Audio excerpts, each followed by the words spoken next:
Hello बच्चों, आज हम सीखेंगे रीड एंड मैथ। चलो हम रीड करते हैं।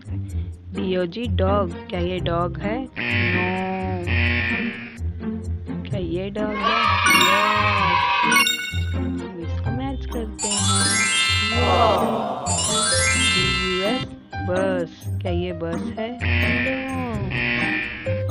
क्या ये बस है? नो, ये तो हैन है। ये बस है? यस। चलो हम मैच करते हैं।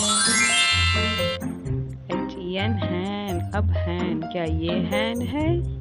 नो। क्या ये हैन है? यस।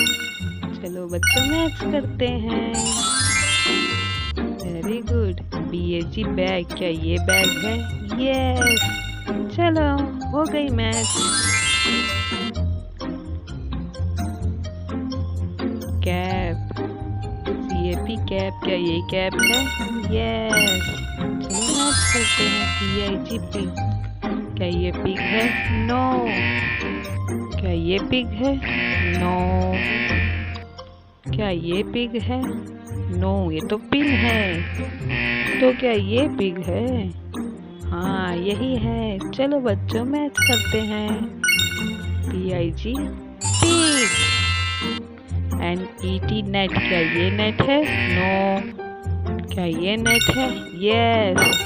चलो मैच करते हैं। Very good.